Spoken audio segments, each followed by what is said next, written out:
Hi, everybody. It's the dietitian for the YMCA.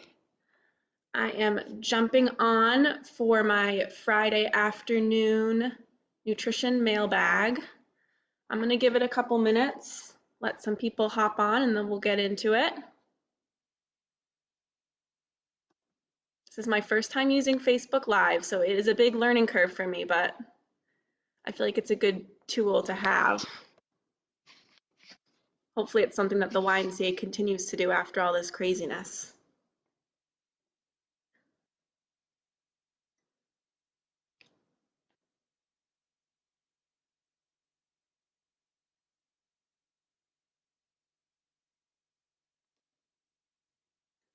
All right, looks like we have a couple people on. I wish I could see, I don't know how to see who comes on, but let's see here.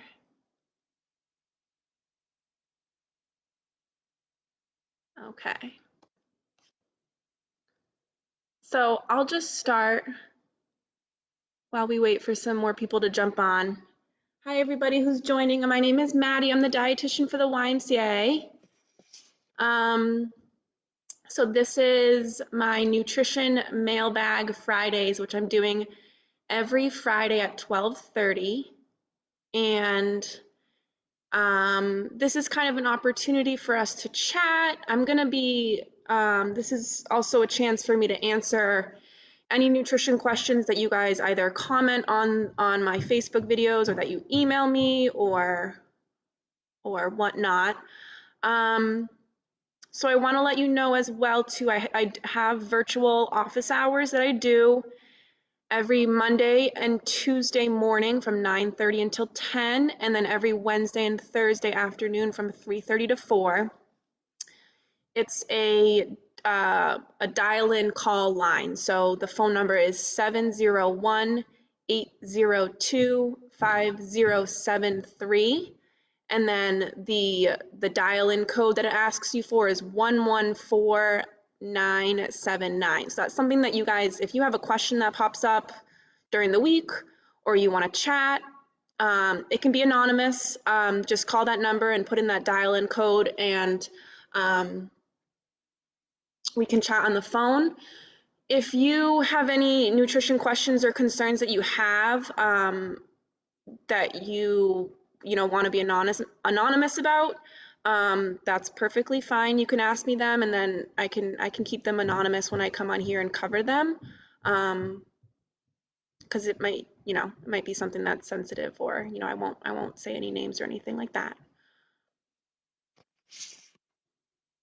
So I'm gonna give it one more minute and then we'll jump into it. I'm really excited about, I have a question of the day that I'm covering, a question that somebody asked about going vegan, and then I have the topic of the day, which is mindful eating, or emotional stress eating and mindless eating, something that we might all be experiencing is happening, more often than usual as we're stuck at home.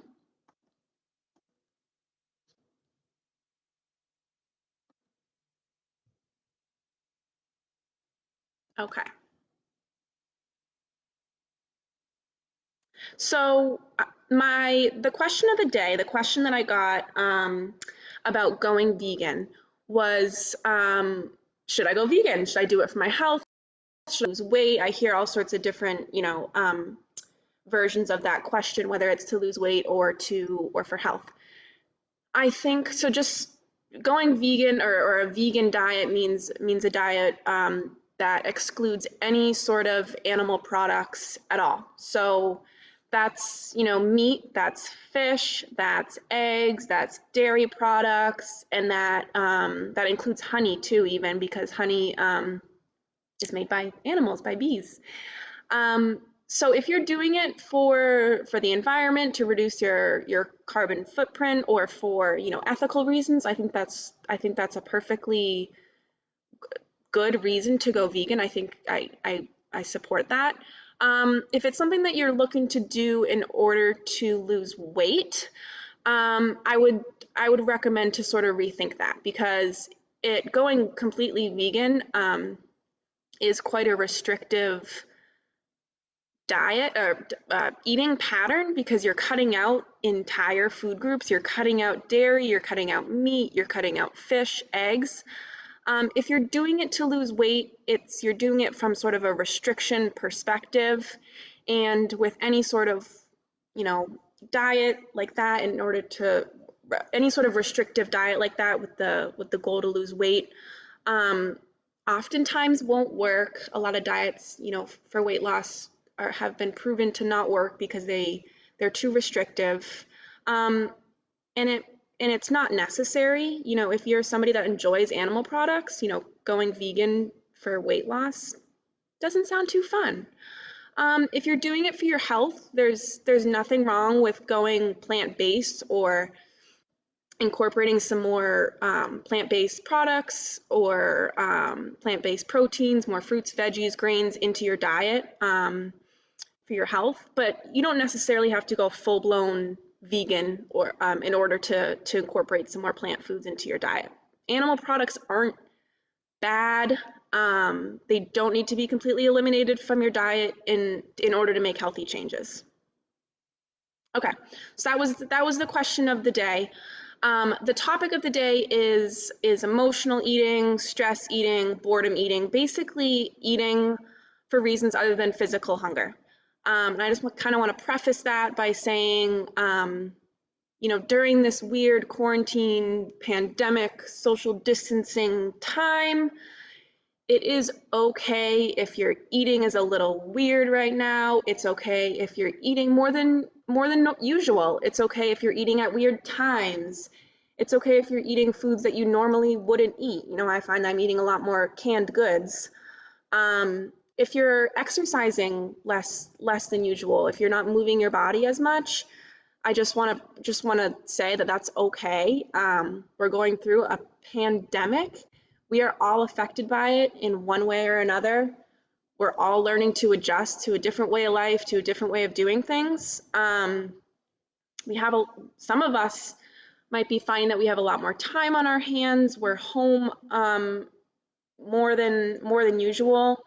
You might be feeling anxiety, stress, for loved ones, or worried for you know, loved ones or for the world, and um,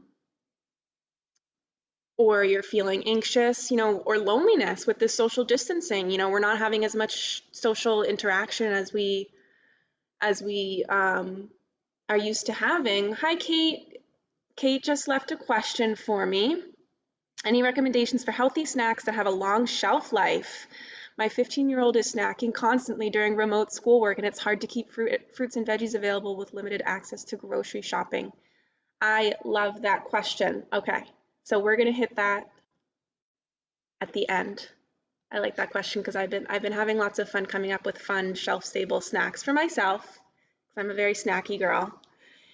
But when it comes to emotional and stress eating, mindless eating, I just want to remind you, we're all going through some sort of adjustment period with this going on. Give yourself a little bit of compassion, a little bit of grace and kindness if you find that, you know, your eating or exercise habits are a little bit different or unusual right now. It's okay. With that being said, you might find that you're doing more of that emotional or stress eating. It's something that happens. We've all done it. We all do it. We all will do it. It's nothing to be ashamed of, but it might be happening more given the current circumstances. And that's okay. I want to give you guys a little bit of a background on why it happens though. So you can kind of maybe notice when it happens or why it happens, maybe what your body is really asking for, or that kind of stuff. So as human beings, we don't eat just for physical hunger. We eat for three different reasons, and physical hunger is one of those reasons.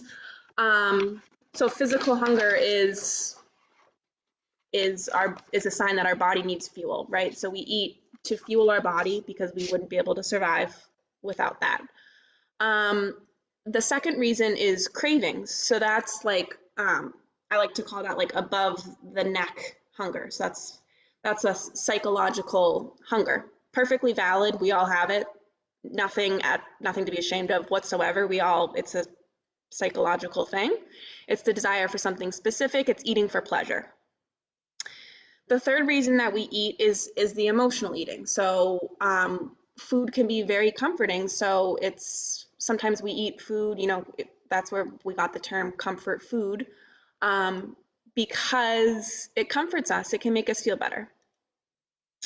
So that third eating, emotional eating, can happen for a few other different reasons, and it's something kind of to notice. So the causes of emotional eating, for one, it could be due to not satisfying those first two reasons for eating, that physical hunger, or not satisfying those cravings. So that could be where you're not noticing, you don't notice, maybe you have a busy day, you don't notice when you're feeling hungry, or you're just simply not eating enough, or maybe you're trying to ignore your hunger cues, or with ignoring your cravings. I say you really wanted, to eat those chocolate Easter eggs on Easter, and you said, oh, no, no, like I can't, I need to be good, those are bad, I'm gonna ignore that craving. Um, so those two things can kind of lead to what we call emotional eating. Well, maybe we label it emotional eating, but maybe it has to do with us not satisfying, our hunger or our cravings. So any restriction in our eating can cause it too. So when I say restriction, I mean restriction in terms of times that you're eating. So if you say I'm not going to eat after 6 o'clock at night, or if you're restricting your eating from noon until 6 and you're only allowing yourself to eat within those time periods, if you're restricting the amounts of food that you're eating, if you're cutting out or restricting entire food groups like grains, or restricting certain macronutrients like really low fat or really low carb, or really restricting calories. So that can trigger emotional eating due to physical or psychological, that craving, deprivation. Restriction increases your chances of overeating, which can cause, due to today's society, it can make us feel like we should be guilty, shameful, regretful for kind of giving in or overeating or doing that emotional eating, when in reality we all do it. And that kind of reinforces that cycle of restricting and then maybe binging or overeating, feeling shameful, guilty, like you failed, and then going back to restricting, that cycle. Other things that can cause emotional eating are other psychological deprivation. So lack of sleep, lack of adequate stress relief, lack of meaningful social interaction, lack of self-care. So this is when your body kind of wants something, and emotional eating might be an attempt to kind of solve that feeling, or to stifle it, or to feel better about it, when in reality that might not be what your body needs. The second kind of part of this is mindless eating. So this can overlap with emotional eating, or it can just be, straight up boredom eating or distracted eating. It can be feeling restless, during this time, you might be finding more time at home, you might not be working, kind of trying to figure out what to do. Again, this mindless snacking or eating, whatever, is something that we all do. It's bound to happen during this time, and it's okay. And so like I said, it's kind of that eating without paying attention or without tasting your food. So like if anybody has had that experience, I know I've had it, where you're like sitting in front of the TV with like a bowl of or a bag of chips or popcorn or whatever, and before you know it, you've eaten the whole thing, and you're like, whoa, I didn't even pay attention to what I was eating or how much, or did I even enjoy it? Or it could be, maybe you're eating lunch on the go, or you're eating lunch at work, and you're doing work while you're eating, and 5 minutes later your lunch is done, and you're like, did I even taste that? So it's kind of eating without intention. So with both emotional stress and mindless eating, I just want to emphasize that there's nothing to be shameful about. We cause ourselves unnecessary stress by thinking that we lack discipline by doing that or by feeling like we failed. Like I said, society and diet culture kind of um, has made us feel like we should feel bad when that happens, like we should feel like we failed or like we didn't succeed with our eating for the day or whatever. Um, but we all do it. It's something that we as humans do. And if we normalize it, if we don't make it so weird, we give it less power. However, mindless and emotional eating is not the best habit to get into if you're using it as a coping mechanism, because it can kind of numb out feelings or other bodily psychological desires or needs. And it kind of stops us from listening to what our body might be telling us that it needs. So when this happens, it kind of gives us an opportunity to look at it from a lens of curiosity, like, wow, I really just ate that whole bag and I wasn't even paying attention, or um, whatever it is. Wow, I just really was feeling super sad and I ate a whole pint and now I feel physically sick. Like it didn't even feel good to me. Sometimes it might, which is fine, but you might realize, wow, that didn't really make me feel better about my feelings. So there's some things that you can do to kind of notice it and get back in touch with what your body's saying. So understanding those 3 reasons why we eat helps: hunger, cravings, and the emotional eating. Kind of understanding why we eat, and not feeling bad about it. Again, giving yourself the compassion that it happens, um, but also look at it from a nutrition standpoint too. So, a lot of times we label snacking or overeating as, you know, emotional eating, but it might be because we didn't eat enough during our structured meals and snacks. So ask yourself if you're getting enough nutrition. Are you eating every 3 to 4 hours? Are you having some sort of general structure to your meals? Are you having, a complex carb or some sort of carbohydrate, a protein, and then a couple different colors in your meals, so your fruits and vegetables? Are you adequately hydrated? Are you drinking enough throughout the day? That's another big thing. So I like to ask myself these 3 questions that I kind of came up with. So you guys can try this too. It's a 3-question practice. The first question is you ask yourself, and you can even journal on this if you wanted to, or just ask it to yourself, or do it with a family member or friend. How do I feel mentally or emotionally? Am I stressed? Am I bored? Am I anxious? Am I lonely? Am I sad? Am I celebratory? Any of those things. Just kind of make note of that. And then second question, how do I feel physically? Am I tired? Am I thirsty? Am I hungry? If I'm hungry, how hungry am I? How does my stomach feel? I like to do like a scale of 1 to 10. So like 1 would be full, 5 would be neutral, you're not hungry or full. 10 would be you're very hungry. And then the third question is, will eating this satisfy me? So if you go through these things and you find, you're not very hungry, and you notice that maybe you're feeling emotional, bored, stressed, lonely, sad, anxious, whatever it is, ask yourself if food is what you need at this time, or if your body is asking for something else. And this is where, you might find that having some sort of self-care routine might be important to kind of have, whether you're feeling anxious, maybe meditation or going for a walk, or maybe it's lonely, set up a Zoom game night with family, or call a friend, or sitting on the couch and watching Netflix. That counts too. It can be whatever self-care works for you. If you find that you're physically hungry, so you're somewhere between, that range of like 6 and 10, where 10 is like starving, then eat something. That is the sign, that's that physical sign that your body needs, something, it needs some fuel.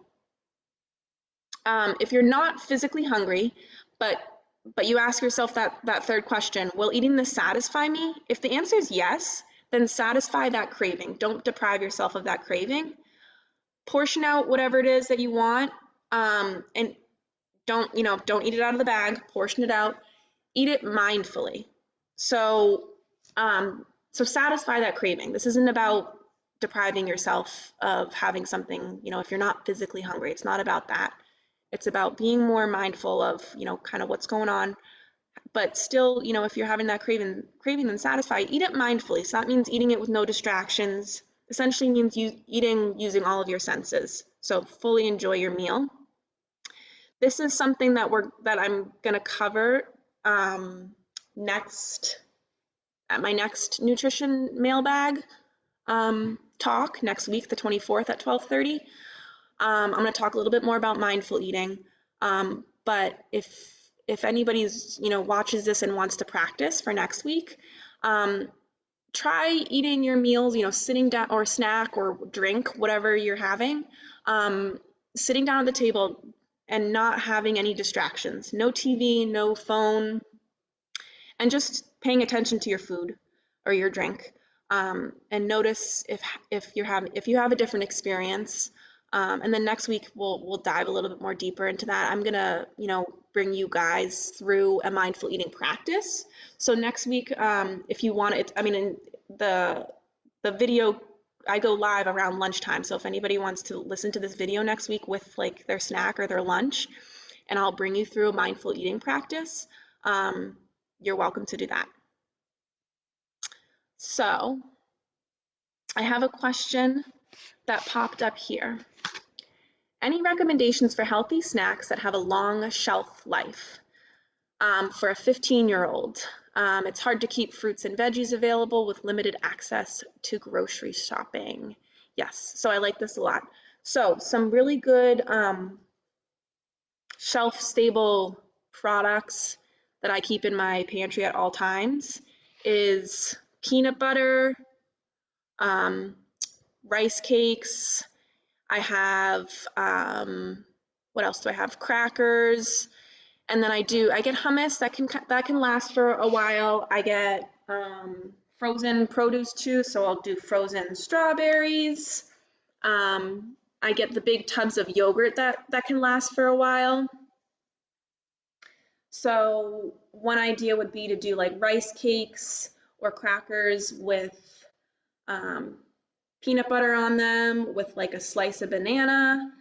I get bananas, and then if I find that they're I won't be able to eat them all before going bad, I'll throw those in the freezer. Those are a great non-perishable snack to have on hand. You can throw those into a smoothie.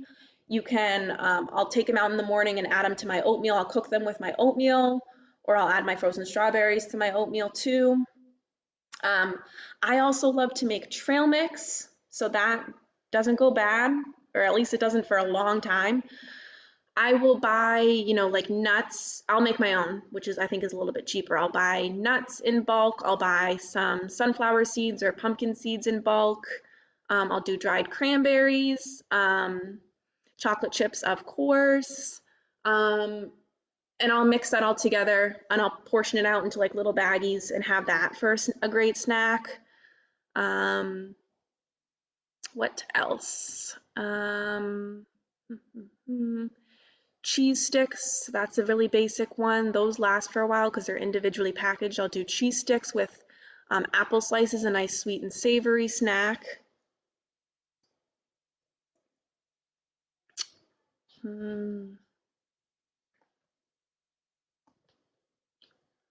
All right. I don't know who, I wish I could see who's on right now so I could say hello. But again, this is my first time using Facebook Live, so. In the meantime, until, like I said, my next nutrition mailbag is next Friday, April 24th at 12:30. Message me on Facebook. Give me a call on my office hours, or email me. My email is mvandussen@ymcasc.org. Email me with your questions. Email me with topics that you want me to cover. Ooh, granola protein bar. Is this a recipe that you want, or is this an idea for shelf-stable snacks?